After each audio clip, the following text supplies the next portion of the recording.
Doesn't it feel like that a year ago was really 20 years ago? Do you remember the beginning of 2020? Everyone was saying a lot of the same things. Because we were rolling into a new decade, I just remember hearing over and over again people saying, hey, it's a new year. It's a new decade. It's a new you. As I was thinking about today, I went back and read this article that I had remembered reading in December of 2019 that referenced how we had just been through some really dark, difficult years, but now we were entering this new time of hope. And then 2020 happened. But then as we got through 2020 and 2021 came, so many of us were feeling like, well, now it's a new year, and surely this new year would put the past behind us and allow us to move forward. Well, here we are. Suddenly, 2021 just started feeling like it was 2020 part 2. And we all love the fresh optimism of a new year. So I don't want to be critical about that. I mean, all of us know what it's like to get that new job and to have so much hope that this new job would be better than the last one. Or maybe you had a broken relationship in your past, and now you're entering into this new relationship with all of those feelings and butterflies and hopes of, man, this one really could be the one. When it comes to your sports team, I mean, all of us are guilty of feeling like, you know what, this is the year. I mean, as an Atlanta Braves fan, that's how I feel, that this is our year. At our house, we watch a lot of animated movies. I wouldn't necessarily choose that, but because we have a lot of little kids, that's just what ends up being on the screen. And just the other day, I was in our van, and there was a movie playing in the back that I just naturally started singing along to. It was that movie that Disney released back in the 90s called Pocahontas. Do you remember the song that really rose above even that movie? The song about the river bend, you know, where she's standing there singing, what's around the river bend, waiting beyond the river bend, where my dreams will sure extend. I'm sorry for the singing, but you get the idea, right? That this song is brimming with hope and expectation that surely when we get around the corner, there's going to be something good. But it almost feels like that as we've gotten around the river bend, it was just a waterfall. Or as we just climbed the hill and got to the top of the hill where we were just, finally we're over it. There's another hill. Or we move through the traffic thinking, okay, finally we can start moving again, and then we hit more construction. I mean, I'm kind of running out of illustrations here, but you get the idea, you know, standing in an ocean and a wave comes and you get through it and it feels like there's another one coming. It's as if the hits just keep on coming. And that's frustrating, right? That's challenging when we feel like we're through it, but it's just another challenge and another obstacle. Here's something else that we're going to have to move through. Here's what's probably most difficult, if I can just start off with something that's somewhat depressing, is this, that as difficult as life can seem and certainly has seemed, we have no promise that it's going to get any easier. We have no promise that there is something better around the river bend.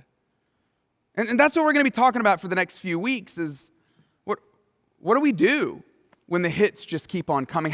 How do you and I maintain and even grow in our faith when it just feels like it's just hit after hit after hit? How do we continue to trust God when things don't seem to improve? And maybe even most difficult, is it worth following Jesus? Even when it seems that this year might not be better than the last? See, I know all of us are, we're all tempted to vacillate between these two extremes of the way we see life. There are times when we see life through a lens of faith. It feels like an extreme at times because it almost feels disconnected with reality at times. Yeah, I mean, as a pastor, I hope that we all see life through a lens of faith. It's a beautiful thing, and it's often misunderstood. And you've seen it before, especially for those of you that don't consider yourself a Christian. Maybe you're not really interested in following Jesus, and you're still trying to figure out what faith in Jesus looks like. You've experienced a lot of the Christian cliches that no one's really proud of. You know, where we say things like, when someone goes through a hard time, well, God knew this was going to happen. In fact, I heard someone say this the other day, and so, I just nodded along, but in the back of my mind, I thought, really? God knew this was going to happen? Well, I wish he would have stopped it.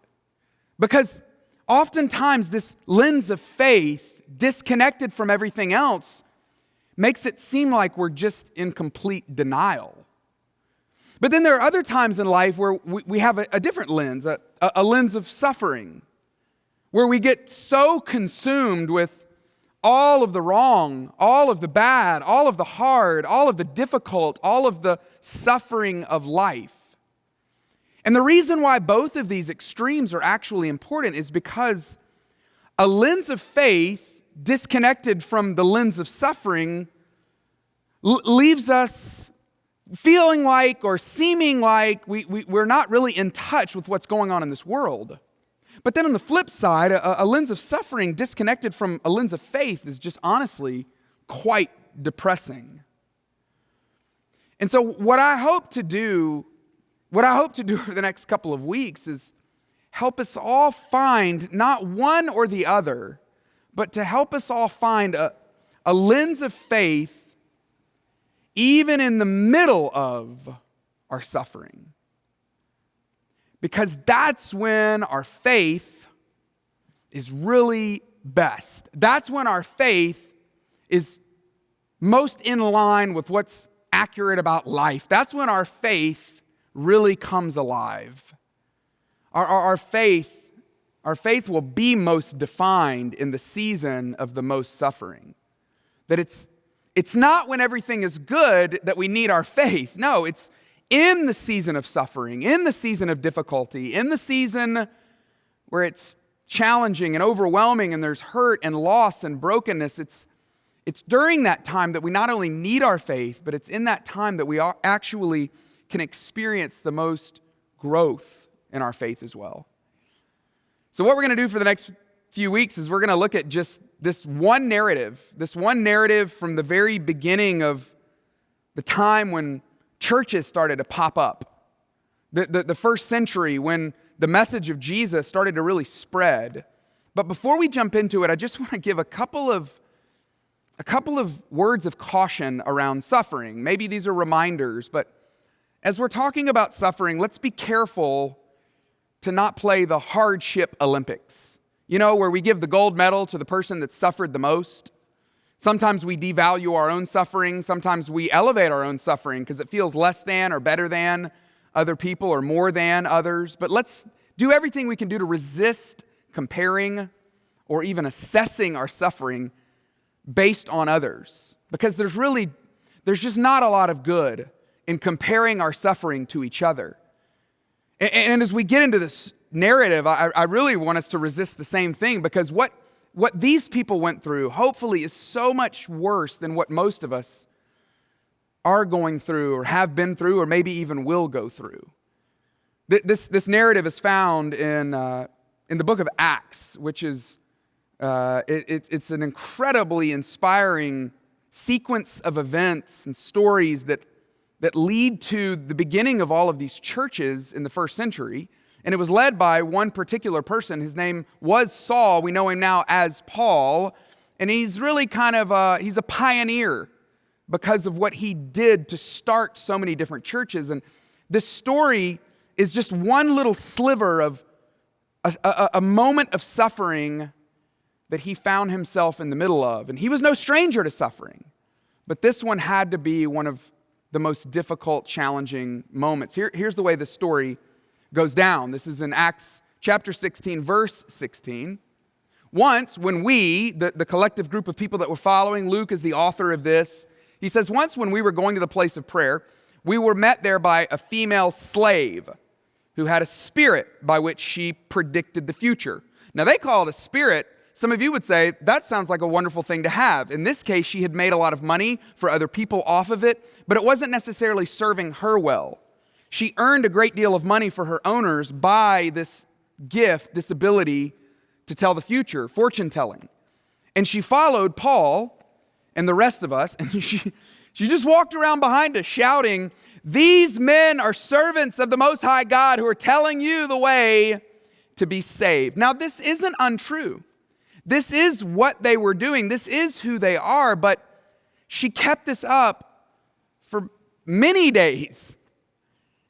And eventually, if someone did this to you or I, eventually that would become quite irritating, right? And so finally, Paul himself became so annoyed that he turned around and he says to the spirit, "In the name of Jesus Christ, I command you to come out of her." And at that moment, the spirit left her, which brought freedom for her, I would imagine, but cost the people that were earning an income, cost them a lot of money. And when her owners realized that their hope of making money was gone, well, they made an arrest. They seized Paul and Silas. Silas was one of Paul's companions on this particular journey. They seized them both and they dragged them into the marketplace to face the authorities. You can just picture it. This crowd of people starts gathering around, people hurling insults, people going, "Hey, who invited you into this town?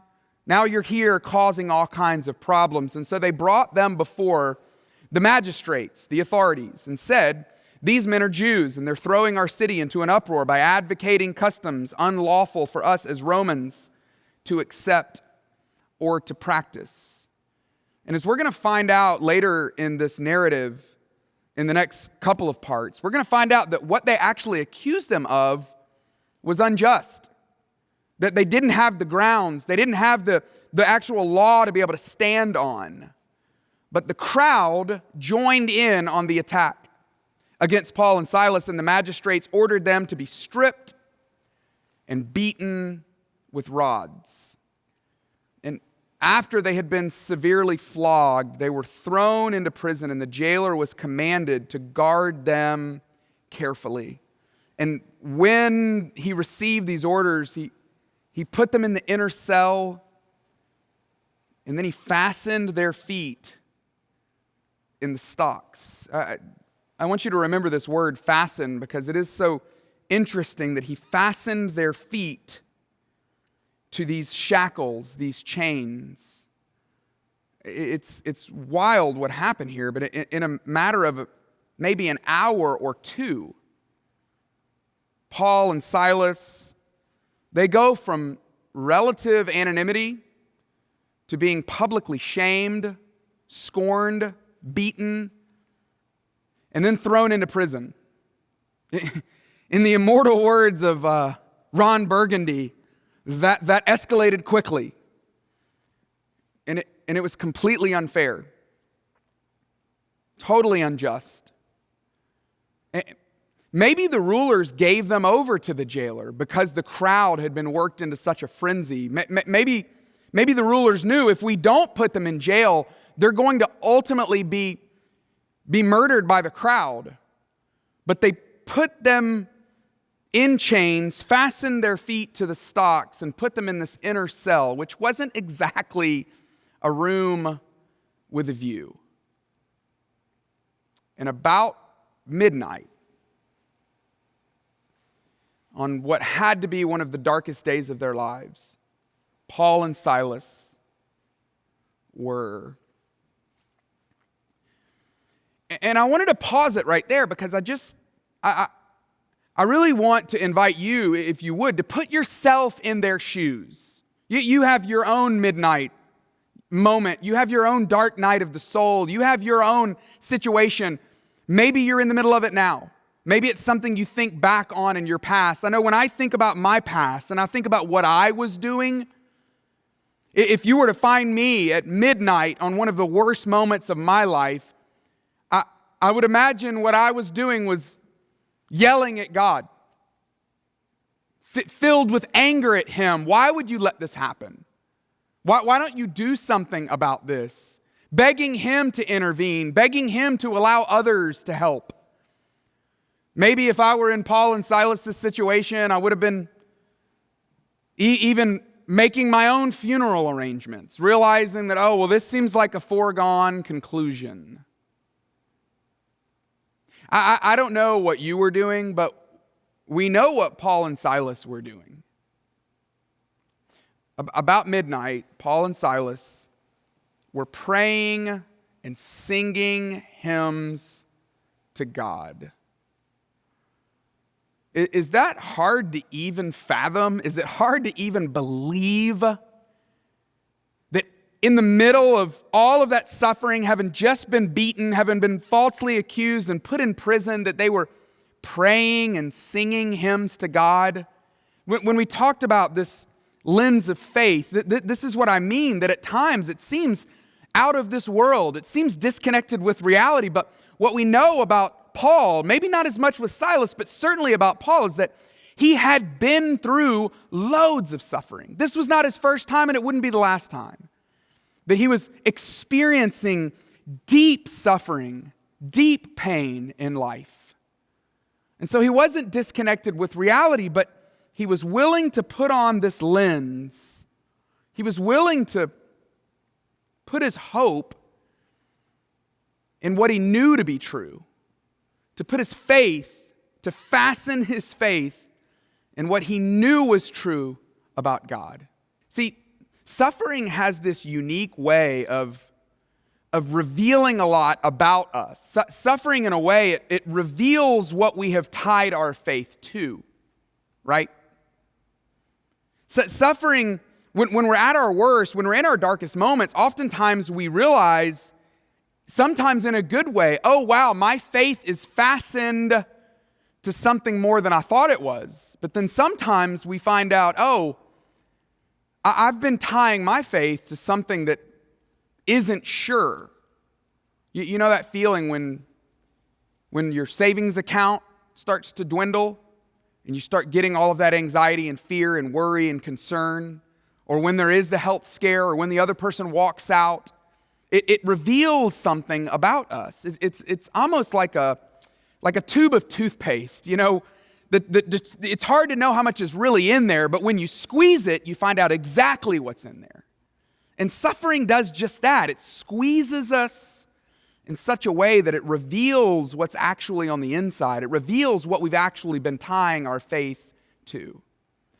And in the case of Paul and Silas, it's pretty clear that their faith was tied to something way stronger than, surely it's going to get better. Their faith was tied to something stronger than, surely next year is going to be better. Their faith was tied to something stronger than, hopefully around the river bend it's going to be even better. And that's what I feel like would be important for us to talk about in this first part of this series is, what are you tying your faith to? What am I tying my faith to? Oftentimes, we tie our faith to promises that God didn't even make. Like, God never promised that we won't experience suffering. We all hopefully know the reality of this. But when I face suffering, that's one of the first things I do is go, God, what are you doing? I don't like this. This feels awful. I like life when it's comfortable, when it's working out for my benefit. But Jesus actually promised us that there would be suffering coming. God never promised that we would have our health. At least the last time I checked, the death ratio of death to people is still 1-to-1, right? That everyone is going to face death at some point. That hasn't changed. And good health isn't a promise that we should cling to because it hasn't been promised to us. No, he hasn't even promised that our lives would always get better. He hasn't promised that everything would always be up and to the right. Because Paul's life wasn't. It didn't exactly get better from here. And I don't know that yours will. I don't know that mine will. And I wonder, what should we fasten our faith to? What should we tie our faith to? See, what I think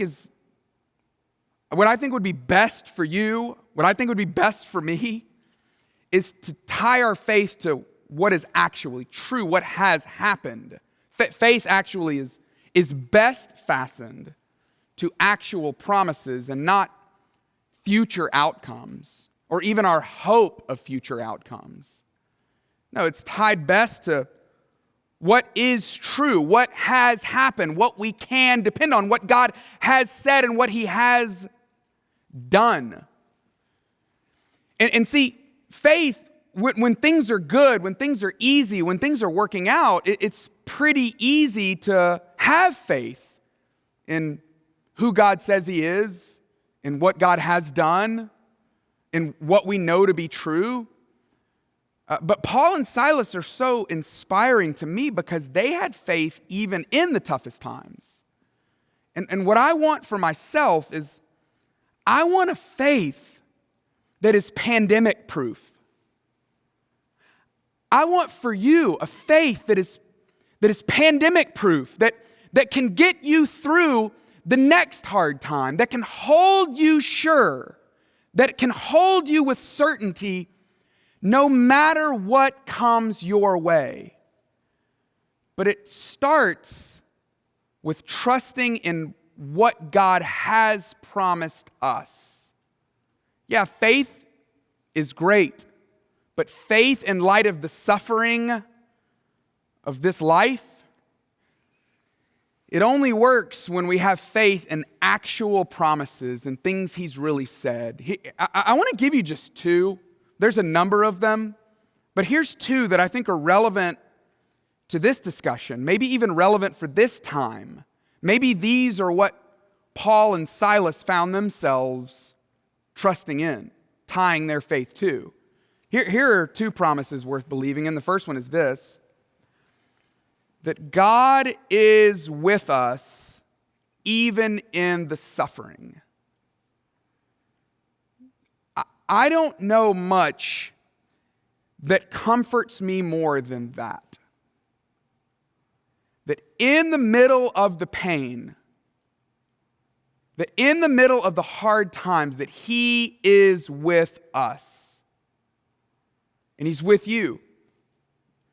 If you're in the middle of a season of infertility, he's with you. If you're in the middle of a season of singleness, wondering when is it going to happen for me, he is with you. If you're in the middle of a health scare, if you're in the middle of a job loss, if you're in the middle of some kind of chronic pain, he's right there with you in the suffering. That is a promise that you can take to the bank. And I would imagine Paul and Silas, as they're standing there with their feet fastened and their arms chained, singing hymns and praying to God, that they had to trust in that as well, that God was right there in the jail cell with them. Here's the other one, is that God will make something good out of the suffering, that God will bring something good out of it. It doesn't mean we have to be grateful for the suffering. It doesn't mean we will look back and go, I am so glad that happened. No, I don't know that we will. But what we can be sure of is that he will make it matter. He will make it count. Which, when you're in the middle of it, isn't always the most satisfying, but it's so good to know that he is going to do something good because of the hard that you're going through. And it may be way down the road, and you may not see it in 2020 vision like you hope to, but when the hits keep on coming, holding on to that promise, fastening your feet in the promise that he's going to do something good because of this is so helpful. This morning I woke up, as obviously I was thinking about this message a lot, and I woke up with this terrible feeling because of this conversation I had last night. It was a precious conversation, but it was with our 7-year-old daughter, and she's our third child. And you can imagine how this works if you don't have kids. You know, your first child, I mean, you're on edge. You're trying to get everything just right. The second child, maybe a little less. By the third one, you're just hoping that they have clothes on and are fed. That's really the hope, right? And I'm sitting there talking to her, and I'm putting her to bed, and I noticed on her bedside table that she had a tooth in a Ziploc bag. And I happened to be with her the day before when she lost the tooth.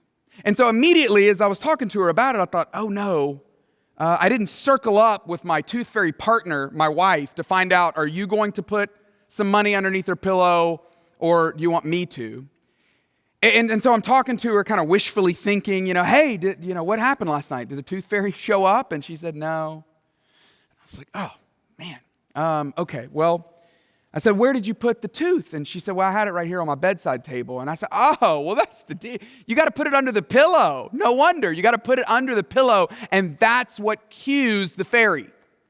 And she said, yeah, but the tooth fairy would wake me up, I guess, if it was underneath the pillow. And then she kind of talked herself out of it, and it was so sweet. And she goes, yeah, but I guess as she flutters over me, she would wake me up if I put it here as well. So, yeah, I'll put it under the pillow. And when I woke up this morning, I realized we did it again. We forgot again. Now the second night in a row. Fortunately, we have a third night tonight that hopefully will bring some redemption, and we'll be able to remember and actually make good on this faith that this precious little girl has. But as I was thinking about that story, I thought about how both silly, but also so helpful it is to think about how different God is than the tooth fairy. See, God is not like the tooth fairy. God does not forget. God does not renege on his promises. God does not ignore what he has said before. God isn't someone who's one to lose sight of the fact that he had already said this was going to happen. No, our God is a God who is going to do what he said he's going to do. And we can take that to the bank. Our God is one who's going to make good on every promise he's made, because that is who he is, and because of what Jesus has done. See, having faith in a tooth fairy is really childish. But having faith in what Jesus did is remarkable, because Jesus, he died on a cross. He predicted it. 3 days later, he was resurrected from the dead. And this is what Paul and Silas had faith in. Their faith was fastened. Their feet were planted in what Jesus had done that set off this chain of events that we're still talking about today. God is so much more dependable than anyone else, anything else we could ever imagine. And when you are in the dark night of your soul, when it's midnight and it feels like the hits just keep on coming, I hope that you'll remember that there is a lens of faith, even in the middle of our suffering, that is strong enough to hold us every single time. Strong enough to hold us sure, strong enough to hold us in the middle of the pain and in the middle of the heartache, even if it doesn't get better. Even if around the corner there isn't good news. This is how we pandemic-proof our faith, is to fasten our faith in who Jesus is and what he's done and what God has actually promised us to do. I want to pray, but before I do that, I just want to set up this last verse, because this verse we just looked at, we only read the first part of it, but I want to show you the second half of it. About midnight, Paul and Silas were praying, and they were singing hymns to God, and the other prisoners were listening to them. Next week, we're going to talk about how amazing that was. But before we get there, I do just want to pray, and I specifically want to pray for any one of you who feel like you're in the middle of the dark night. It feels like maybe it's midnight. Maybe you're in the middle of infertility. Or maybe you're in the middle of a season of singleness, hoping that you're going to meet someone or that something good is going to happen. Or maybe you're in the middle of an extremely emotionally challenging job situation. Or maybe you've got a financial crisis. Or maybe you've got a health crisis. I want to just invite you as I pray to put your faith not in the fact that you hope it gets better, not in whatever future outcome you're hoping for, but in what is actually true, that God is who He says He is, that He is with you, that He will bring something good out of everything that you're going through. And you can take that to the bank. You can rest your whole life in that. That is a faith that can hold you in the middle of anything. And I want to invite you to put your faith in Him. So would you join me as we pray? Heavenly Father,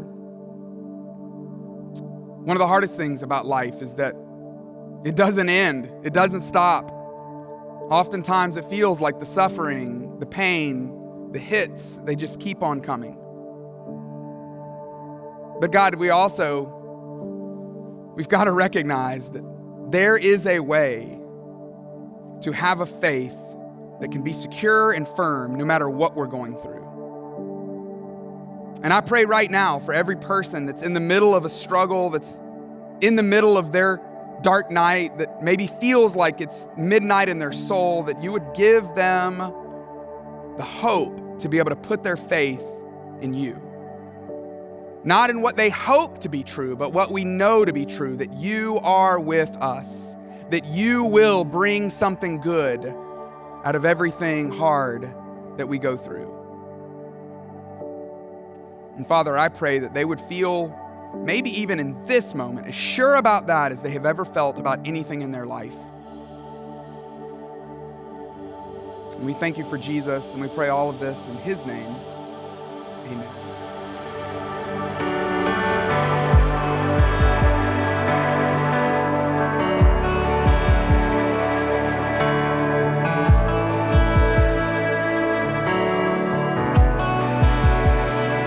You are here, you're moving in our midst.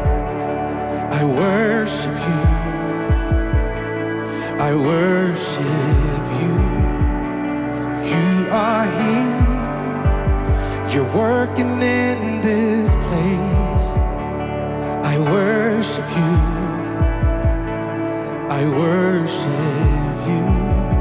I believe, say, Waymaker, miracle worker, promise keeper, light in the darkness. My God, that is who you are. Waymaker, miracle worker, promise keeper, light in the darkness. My God, that is who you are. Come on, sing it out. You are here. You're touching every heart. I worship you, I worship you. You are here, you're healing every heart. I worship you, I worship you. You are here, you turn the lives around. I worship you, I worship you. You are here, mending every heart. I worship you, oh, I worship you. Oh,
you're working.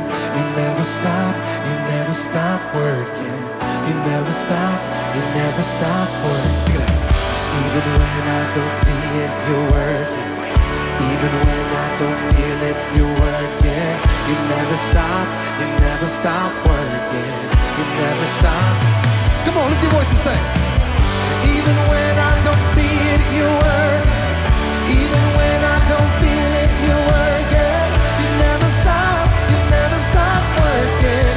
You never stop working. Even when I don't see it, you're working. Even when I don't feel it, you're working. You never stop working. You never stop. Oh, waymaker, miracle worker. Oh, my God, that is who you are. Oh, waymaker, miracle worker, promise keeper, light in the darkness. My God, that is who you are. Come on, declare this with me and say,